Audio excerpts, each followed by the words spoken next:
शोध अस्तित्वाचा, संघर्षातून शिखराकडे वनिताताई काळे यांचा प्रेरणादायी प्रवास.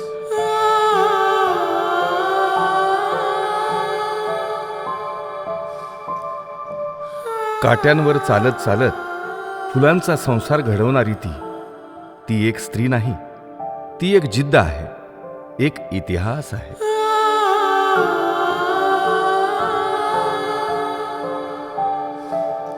आज आपण पाहत आहोत एका अशा स्त्रीचा प्रवास जिचे प्रत्येक पाऊल संघर्षाने भरलेलं होतं, पण त्या संघर्षालाच तिने आपली ताकद बनवली. ही कथा आहे वनिता नागोराव काळे यांची. उदगीर तालुक्यातील हाळी या छोट्याशा गावात त्यांचा जन्म झाला. पाटील घराणं, भरपूर शेती, आजोबा केरबाजी पाटील यांचा दरारा, सगळं काही होतं, पण नियतीला काही वेगळंच लिहायचं होतं. आजोबा गेले आणि घराची घडी विस्कटली. वाद, व्यसनं आणि आर्थिक पडझड सुरू झाली. वडील नागोराव काळे हे शांत स्वभावाचे होते, पण परिस्थितीने त्यांना हतबल केलं होतं. आई शेषाबाई मात्र दुःख सहन करत करत संसार सांभाळत होते. वैभव क्षणात निसटतं जेव्हा नशीब रुसून बसतं. लहान वयातच वनिता यांच्या खांद्यावर सरोजा, निर्मला आणि संतोष या 3 भावंडांची जबाबदारी आली. त्या अजून स्वतः लहान होत्या, पण आयुष्याने त्यांना आई बनवलं.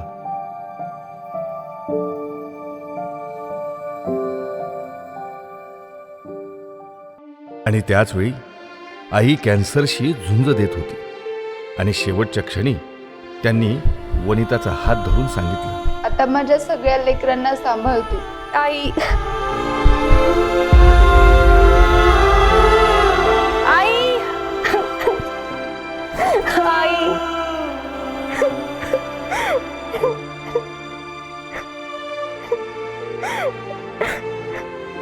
त्या दिवसापासून त्या फक्त बहीण राहिल्या नाहीत, त्या आई बनल्या. म्हणतात ना, स्वामी तिन्ही जगाचा, आई विना भिकारी. एक प्रसंग तर मनाला हेलावून टाकणारा आहे.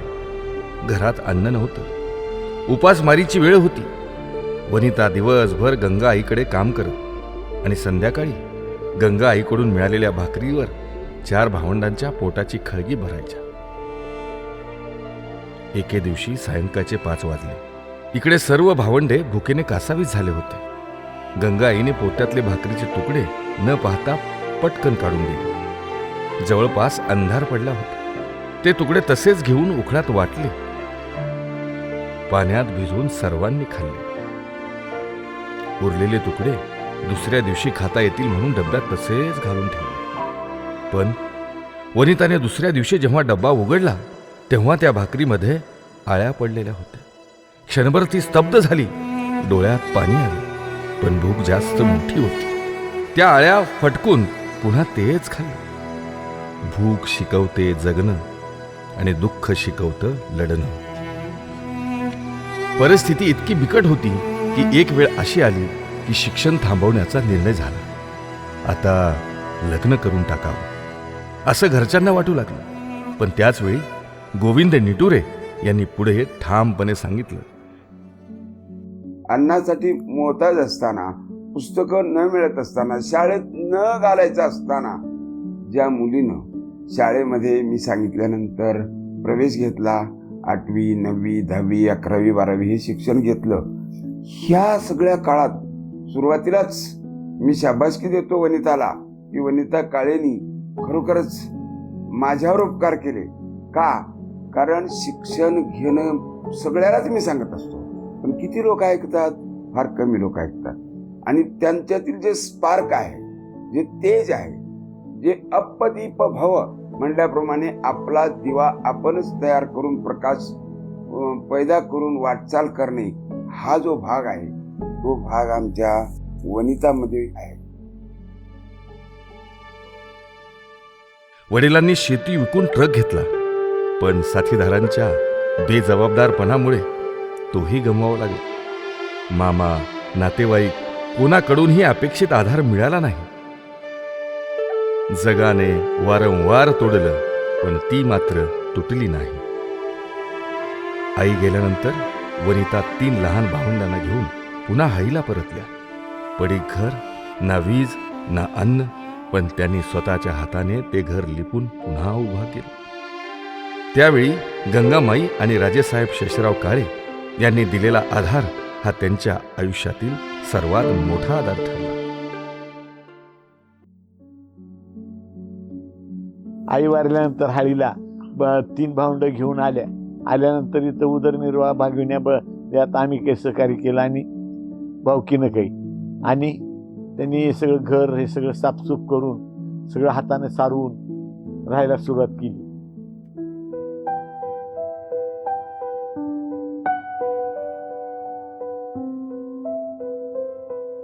अशातच कुटुंबीय मात्र वनिताचं लग्न लावून देण्यासाठी प्रयत्न करू लागले.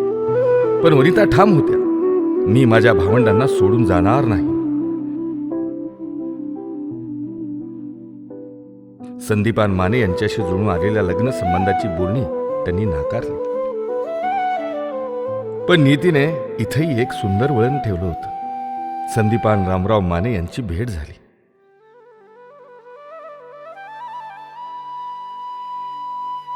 6 डिसेंबर 1989 रोजी आमचं लग्न संपन्न झालं. लग्न झाल्यानंतर आम्हाला खूप काही अडचणी आल्या, पण दोघाच्या सहवासातून आम्ही अनेक अडचणीला मात करून आज आम्ही सुखी आणि समाधानी आहोत. आणि हो, मला आणि माने साहेबाला 800 रुपयाचे कपडे घेण्यात आले. अगदी साध्या पद्धतीने आमचं लग्न लागलं. आणि माझ्या अंगावर साडी जी होती, माझ्या भाऊजाईचं पार्थिव आलेली साडी होती. माझी भाऊजाई विजया वहिनी राजसाहेब पाटील यांचं पार्थिव आलेली साडी जी होती, त्या साडीवर माझी हळद लागली. आणि खऱ्या अर्थाने ती साडी मला भाग्याची ठरली. आज आम्ही अनेक संकटाला पाठ देत असते वेळेस एकमेकाच्या साथीनं आज आम्ही खुश आहोत. साथ तीच खरी जी संकटातही सोडत नाहीत. 26 डिसेंबर 1989 रोजी लातूरच्या सिद्धेश्वर मंदिरात अगदी साध्या पद्धतीने त्या दोघांचं लग्न झालं. लातूरमध्ये 50 रुपयांच्या खोलीत आणि शिक्षिका म्हणून 200 रुपयाच्या पगारावर संसार सुरू झाला. त्या फक्त शिक्षिका नव्हत्या, तर त्या विद्यार्थ्यांच्या आयुष्यात प्रकाश टाकणाऱ्या दीपस्तंभ होत्या. अण्णासाहेब पाटील विद्यालयात काम करताना तेथील सेविका चंपाबाई पवार यांनी त्यांना आईसारखं प्रेम दिलं. पण नंतर D.Ed नाही म्हणून शाळेने काढून टाकले व दुःखाचा नवा अध्याय सुरू झाला. आणि मग एक दिवस आयुष्याला सर्वात मोठं वळण मिळालं. भेट झाली विलासराव देशमुख साहेबांची. बोला सिद्धराम, काय म्हणता? नमस्कार साहेब. नमस्कार. साहेब या वनिता ताई. नमस्कार साहेब. तुमच्या शाळेवरती मला शिपाई म्हणून घ्या, पण मला नोकरी द्या. बर बर. जॉब दिल्याशिवाय मी इथून जाणार नाही. सिद्धराम, कोण आहेत या रणरागिणी? अहो, यांना कसलीच भीती नाहीये. यांना शिपाई नाही, संस्था चालक करूया. साहेब, तुम्ही चेष्टा करताय का आमची? वनिता, हे काही रक्कम घ्या. मी सांगतोय तसं करा. अहो साहेब, मी सांगतोय ना, तेच करा. आणि त्यांचा विश्वास द्विगुणित झाला व वनिताताईंना उभे राहण्यासाठी साहेबांनी बळ दिलं. कधी कधी एक माणूस आपलं संपूर्ण आयुष्य बदलून टाकतो. त्या दिवसापासून साहेब त्यांच्यासाठी फक्त नेता राहिले नाहीत, तर कुटुंब प्रमुख झाले. आणि ते जेव्हा प्रेमानं म्हणायचे, ही माझी भाची आहे, तेव्हा त्या एका शब्दात त्यांना आयुष्यभराचा आधार, आपलेपणा व मायेची सावली. पुढे दिलीपरावजी देशमुख साहेब आणि अमित भैया देशमुख साहेब यांनीही त्यांना कुटुंबासारखं प्रेम दिलं.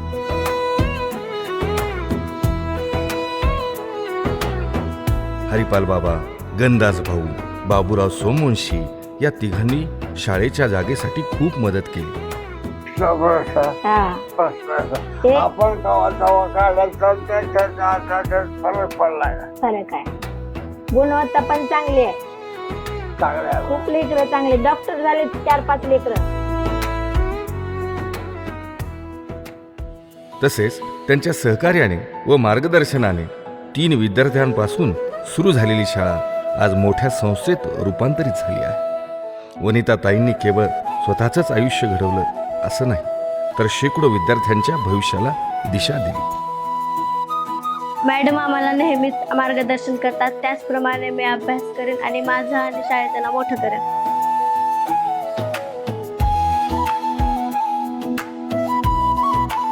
मराठा सेवा संघाच्या माध्यमातून त्यांनी समाजकारणात पाऊल टाकलं. तसं जिजाऊ ब्रिगेडमध्ये मी जिल्हा अध्यक्ष म्हणून 2006 साली माझी नियुक्ती झाली. त्याचबरोबर महिला काँग्रेसमध्ये 2007ला तालुका उपाध्यक्ष म्हणून माझी निवड झाली. आणि या सगळ्या सामाजिक आणि राजकीय कामगिरीतून मला 2014 साली नगरसेवका पदाचा बहुमान, प्रभाग क्रमांक त्यावेळेस 14 होता, तिथं बहुमान मिळाला आणि माझी निवडणूक. तसंच तुकारामबाईंनी फार पुढाकार घेतला आणि माझी निवडणूक यशस्वीपणे पार पडली. सगळ्याच तुकारामबाई असतील किंवा सुदाम पवार सर असतील, या सगळ्यांनी यशस्वीरित्या माझी निवडणूक पार करून माझ्या पदरामध्ये सगळ्यांना यश मिळालं. परत मला राजकीय प्रवास करण्यासाठीचाही संधी मिळाली आणि लातूर तालुका उपाध्यक्ष म्हणून माझी महिलाच्या याच्यातनं विंगमधून निवड झाली. आणि कामानिमित्तानं आम्ही मुंबईला गेल्यानंतर मंत्रालयात राहण्याची सोय आम्हाला फार मोठा प्रश्न राहायचा. आणि मॅजेस्टिक आमदार भुवनला आम्ही ज्यावेळेस राहण्यासाठी जायचो, माननीय आमदार वसंतराव काळे साहेबांकडे, आम्ही त्यांना भाऊ म्हणतो, पण भाऊनी सांगायचे अरे ताई आल्यात आणि रूम रिकामी करा. फार मोठा आधार वाटायचा. आणि आज तोच आधार आम्हाला माननीय आमदार विक्रम काळे साहेबांप्रती वाटतो. कुटुंबही तितकंच सुंदर फुलत गेलं. मुलगा प्रवीण आज उच्च शिक्षित आहे व सुदर्शन शिक्षण संस्थेचा अध्यक्ष आहे.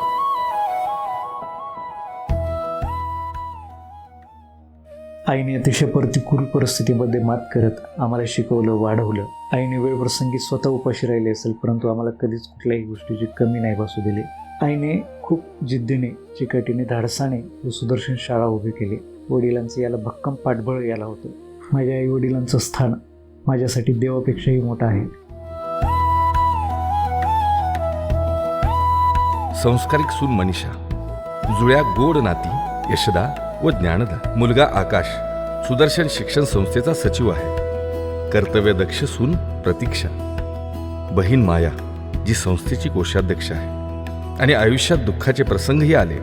बहीण मायाचे पती मुख्याध्यापक दत्तात्रय चव्हाण यांच्या अकाली निधनाने पुन्हा एकदा धक्का बसला. पण त्या थांबल्या नाही. आजही त्या विलासराव देशमुख साहेबांच्या प्रतिमेला हार घालत नाही, कारण त्यांच्या मते साहेब आजही त्यांच्या हृदयात जिवंत आहे. आणि आज त्यांच्या सेवानिवृत्तीचा दिवस आणि विलक्षण योगायोग आहे. आणि आजच त्यांचा जन्मदिवसही आहे. आज त्या निवृत्त होत आहेत. पण खरे सांगायचे तर हा आहे एक नवीन अध्यायाचा आरंभ. वनिता माझ्या नणंद आहेत, पण नंदीपेक्षा माझ्या बहीण आहेत. बहीण म्हणण्यापेक्षा मैत्रीण. आमचं नातं खूप चांगलं आहे. त्या नेहमी येतात माझ्याकडे, मी त्यांच्याकडे जाते. कुठला कार्यक्रम असला हळीत त्या माझ्याकडे येतात. म्हणजे हॅपी राहत होतो आम्ही. आम्हाला असं वाटत नाही की आम्ही नणंद भाऊ आहेत. मैत्रिणीसारखं एकदम फ्रेश राहत होतो आम्ही. सर मला असे कुठली अडचण वाटत नाही की त्या माझ्या सासरच्या असतील, असं मला ते बिलकुल जाणवत नाही मला. महाराष्ट्र कन्या बहिणाबाई चौधरी म्हणतात ना, जग जगणं जीवा असं जगणं तोलाचं, उच्च गगनासारखं धरित्रीचार मोलाचं. पण हा शेवट नाही. ती थांबली नाही कधीच, ती हरली नाही कधीच, म्हणूनच ती जिंकत राहील. माळ राणावर स्वप्न पेरणारी ती आज आकाशाला भिडली आहे. ती एक स्त्री नाही, ती प्रेरणेचा दीपस्तंभ आहे. वनिताताई, तुमच्या जिद्दीला सलाम, तुमच्या कर्तृत्वाला नमन व तुमच्या पुढील आयुष्यासाठी मनपूर्वक शुभेच्छा. शुभम भवतु.